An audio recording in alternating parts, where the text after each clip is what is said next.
ಹಿಂದೂ ಕಾರ್ಯಕರ್ತ ಸುಹಾಸ್ ಶೆಟ್ಟಿ ಹತ್ಯೆ ಪ್ರಕರಣದಲ್ಲಿ ಭಾಗಿಯಾಗಿರುವ ಮಹಿಳೆಯ ಬಗ್ಗೆ ಕೂಲಂಕುಷ ತನಿಖೆಯಾಗಬೇಕು ಎಂದು ಸುಳ್ಯ ವಿಧಾನಸಭಾ ಕ್ಷೇತ್ರದ ಶಾಸಕಿ ಭಾಗೀರಥಿ ಮುರಳ್ಯ ಆಗ್ರಹಿಸಿದ್ದಾರೆ.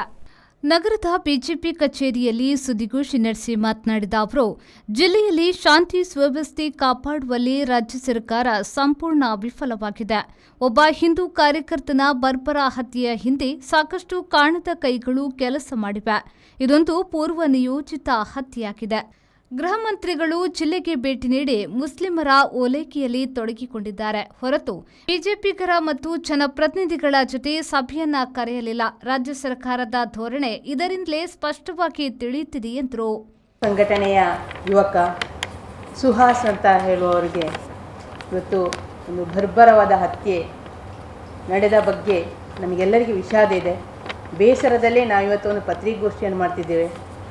ಇವತ್ತು ಸುಹಾಸ್ ಅಂತ ಹೇಳುವ ಯುವಕ ಹಿಂದೂ ಸಂಘಟನೆಯೊಟ್ಟಿಗೆ ಕೆಲಸ ಮಾಡಿಕೊಂಡು ಒಂದಷ್ಟು ಚಟುವಟಿಕೆಯಲ್ಲಿ ತೊಡಗಿಸಿಕೊಂಡಿರುವಂಥ ಯುವಕ. ಅವನಿವತ್ತು ಹೇಗೆ ಬಿಂಬಿಸಿದ್ದಾರೆ ಅಂತೇಳಿದರೆ, ಒಬ್ಬ ದರೋಡೆಕೋರ ಅಥವಾ ಇನ್ನಿತರ ಒಂದು ದೃಷ್ಟಿಯಲ್ಲಿ ನೋಡುವಂಥ ಸಂದರ್ಭ ಬಂದಿದೆ.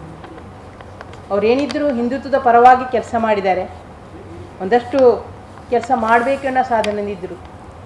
ಇವತ್ತು ಹಾಡು ಹಗಲೇ ಜನಸಂದಣಿಯ ಪ್ರದೇಶದಲ್ಲಿ ಮಹಿಳೆಯರು ಮಕ್ಕಳು ಇರುವ ಅಂಥ ಒಂದು ಪರಿಸರದಲ್ಲಿ ಎಲ್ಲರ ಎದುರಲ್ಲಿ ಕೊಚ್ಚಿ ಕೊಂದಂಥ ಒಂದು ಪ್ರಸಂಗ ನಡೆದದ್ದು ನಮಗೆಲ್ಲರಿಗೆ ಬೇಸರ ತಂದಂಥ ವಿಚಾರ.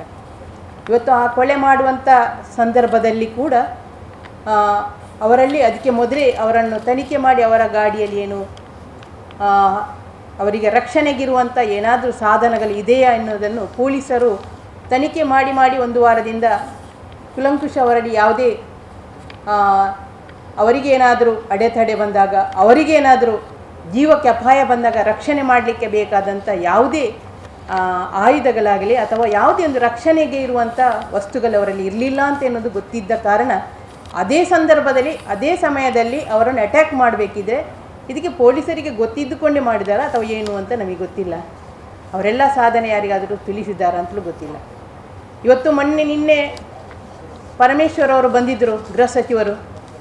ಅವರು ದಲಿತರ ಪರವಾಗಿರುವವರು ಅಂತ ಹೇಳ್ಕೊಂಡಿದ್ದರು, ನಾನು SC ಅಂತ ಹೇಳ್ತಿದ್ರು. ನಿನ್ನೆ ಬಂದು ಈ ಒಂದು ಜಿಲ್ಲೆಗೆ ಬಂದು ಪತ್ರಿಕಾಗೋಷ್ಠಿಯನ್ನು ಮಾಡಿಕೊಂಡು ಹೋಗಿದ್ದಾರೆ. ಆ ಸಂದರ್ಭದಲ್ಲಿ ನಾನು ಒಬ್ಬ ಮಹಿಳೆ ಶಾಸಕಿಯಾಗಿ ಸುಳ್ಯ ವಿಧಾನಸಭಾ ಕ್ಷೇತ್ರದಿಂದ ಆಯ್ಕೆಯಾದ, ಮೀಸಲು ಕ್ಷೇತ್ರದಿಂದ ಆಯ್ಕೆಯಾದಂಥ ಮಹಿಳೆ ಇರುವಾಗ ನನ್ನನ್ನಾದರೂ ಒಂದು ಕರೆಸಿ ಅವರ ಜೊತೆಗೆ ಒಂದು ನನ್ನಲ್ಲಿ ಮಾತುಕತೆ ಕರಿಬೋದಿತ್ತು. ಬರೀ ಒಂದು ಸಮುದಾಯದ, ಒಂದು ಮುಸ್ಲಿಂ ಸಮುದಾಯದರೊಟ್ಟಿಗೆ ಮಾತ್ರ ಮಾತುಕತೆ ಮಾಡಿ ಹೋದದ್ದು ಇದು ಇಡೀ ಒಂದು ನಮ್ಮ ಸಮಾಜಕ್ಕೆ ಒಂದು ಕೆಟ್ಟ ಸುದ್ದಿಯನ್ನು ಒಂದು ಹಬ್ಬಿಸುವಂಥದ್ದಾಗಿದೆ. ಯಾಕೆಂತ ಹೇಳಿದರೆ ಅವರು ಒಬ್ಬರು ಗಣ ಸರ್ಕಾರದ ನಾಯಕ, ಅವರು ರಕ್ಷಣೆ ಕೊಡಬೇಕಾದಂಥ ವಿಚಾರ ಇದ್ದದ್ದಲ್ಲಿ ಅಲ್ಲಿ ಇವತ್ತು ಅವರ ಈ ಕಾಂಗ್ರೆಸ್ ಸರ್ಕಾರ ಬಂದ ನಂತರ ಮಹಿಳೆಯರಿಗೆ ಕೂಡ ರಕ್ಷಣೆ ಇಲ್ಲದಂಥ ಒಂದು ಪರಿಸ್ಥಿತಿ ಉಂಟಾಗಿದೆ. ಆ ನಿಟ್ಟಿನಲ್ಲಿ ಇವತ್ತು ನಾನು ಅವರಲ್ಲಿ ಕೂಡ ಹೇಳ್ತೇನೆ, ಒಬ್ಬ ಗೂಂಡ ಅಂತೇಳಿ ಹಾಕಬೇಕಿದ್ರೆ DKST ಅವರಲ್ಲಿ ಕೂಡ ಒಂದಷ್ಟು ಕೇಸುಗಳಿದೆ, ಅವರ ಬಗ್ಗೆ ಕೂಡ ಕೇಸುಗಳಿದೆ, ಪರಮೇಶ್ವರ ಮೇಲೆ ಕೂಡ ಕೇಸುಗಳುಂಟು. ಅವರೆಲ್ಲರನ್ನೂ ಗೂಂಡಾಗಳಂತೇಳಿ ಆ ಒಂದು ಇದಕ್ಕೆ ಸೇರಿಸಲಿಕ್ಕೆ ಆಗ್ತದ? ಹಾಗಿದ್ರೆ ಅವರನ್ನು ಯಾಕೆ ಬಿಟ್ಟರು? ಇವರೊಬ್ಬರೇ ಸುಹಾಸ್ ಅಂತ ಹೇಳೋರು ಮಾತ್ರ ಆ ರೀತಿಯ ದೃಷ್ಟಿಯಿಂದ ನೋಡಿಕೊಂಡದ್ದು ನಮಗೆಲ್ಲರಿಗೂ ಬೇಸರ ತರುವಂಥದ್ದು. ಇದನ್ನು ನಾವು ಇವತ್ತು ಈ ಒಂದು ದಕ್ಷಿಣ ಕನ್ನಡ ಜಿಲ್ಲೆಯಲ್ಲಿ ಪದೇ ಇಂತಹ ಘಟನೆಗಳು ನಡೆಯುತ್ತಿರುವುದು ಇನ್ನು ಮುಂದೆಗೆ ನಡೀಬಾರ್ದು. ಯಾಕಂತೇಳಿದರೆ ತಪ್ಪು ಮಾಡಿದವನಿಗೆ ಶಿಕ್ಷೆ ಆಗಲೇಬೇಕು. ಹಾಗಂತೇಳಿ ಆ ಶಿಕ್ಷೆ ಕೊಡುವಾಗ ಅಥವಾ ತಪ್ಪಿತಸ್ಥರ ಮೇಲೆ ಕ್ರಮ ಕೈಗೊಳ್ಳಬೇಕು. ಯಾರು ಅಪರಾಧಿ, ನಿಜವಾದ ಅಪರಾಧಿಯನ್ನು ಆ ತಕ್ಷಣ ಕಂಡುಹಿಡಿದು ಅವನನ್ನು ಅರೆಸ್ಟ್ ಮಾಡುವಂಥ ಕೆಲಸಗಳು ಕೂಡ ಆಗಬೇಕಾಗಿತ್ತು. ಅದು ಆ ದಿವಸ ಆಗಲಿಲ್ಲ, 2 ದಿವಸ ಬಿಟ್ಟು 1 ದಿವಸ ಬಿಟ್ಟು ಮಾಡಿದ್ದಾರೆ.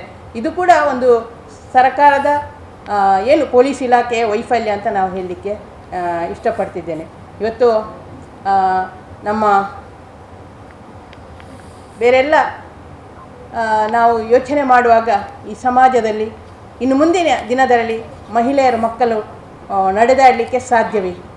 ಇಂಥ ದ್ವೇಷವನ್ನೇ ಕಟ್ಟಿಕೊಂಡು ಹೋದರೆ ಸಮಾಜದಲ್ಲಿ ಈ ಸಮಾಜವನ್ನು ಕಟ್ಟಲಿಕ್ಕೆ ಯಾರಿಂದಲೂ ಸಾಧ್ಯ ಇಲ್ಲ. ಆ ನಿಟ್ಟಿನಲ್ಲಿ ದ್ವೇಷವನ್ನು ಬಿಟ್ಟು ಸಮಾಜದಲ್ಲಿ ಪ್ರೀತಿಯಿಂದ ಬದುಕುವಂಥ ಜೀವನ ಆಗಬೇಕು. ಅದಕ್ಕೆ ಪೂರಕವಾದ ಮಾರ್ಗದರ್ಶನವನ್ನು ಸರ್ಕಾರ, ಇವತ್ತು ಸಿದ್ದರಾಮಯ್ಯ ಸರ್ಕಾರ ಇರ್ಬೋದು, ಇವತ್ತು ನಮ್ಮ ಪರಮೇಶ್ವರ್ ಇವತ್ತು ಗೃಹ ಸಚಿವರು ಆ ರೀತಿಯ ಸಂದೇಶಗಳನ್ನು ನಮ್ಮ ರಾಜ್ಯಕ್ಕೆ ಕೊಡಬೇಕು ಇತ್ತು, ಅದನ್ನು ಕೊಡಲಿಲ್ಲ. ಆದ್ದರಿಂದ ಅದನ್ನೆಲ್ಲ ನಾವು ಖಂಡಿಸುವ ಮುಖಾಂತರ ಇವತ್ತು ಈ ಪತ್ರಿಕಾಗೋಷ್ಠಿಯನ್ನು ಕರೆದಿದ್ದೇವೆ. ಬಂದಿರುವಂಥ ನಿಮಗೆಲ್ಲರಿಗೂ ನಾನು ಅಭಿನಂದನೆಯನ್ನು ಸಲ್ಲಿಸಿದ್ದೇನೆ. ಈ ಸಂದರ್ಭ ಸುದ್ದಿಗೋಷ್ಠಿಯಲ್ಲಿ ಮಾಜಿ ಉಪಮೇಯರ್ ಪೂರ್ಣಿಮಾ, ಮಹಿಳಾ ಮೋರ್ಚಾ ಅಧ್ಯಕ್ಷೆ ಮಂಜುಳಾ ರಾವ್, ಪೂರ್ಣಿಮಾ ರಾವ್ ಮತ್ತಿತರರು ಉಪಸ್ಥಿತರಿದ್ದರು.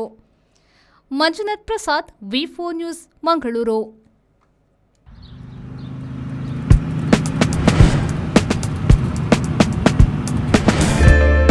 Park with ease at Ajanta Business Center with security access and convenience at your fingertips.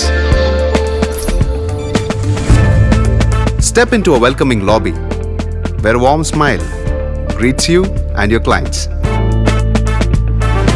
With top-tier amenities, Ajanta set the stage for our success, leading us to Ashoka Business Center as a next upgrade. Invest in workspaces managed by Vertex. Invest smart. Invest in Mangaluru.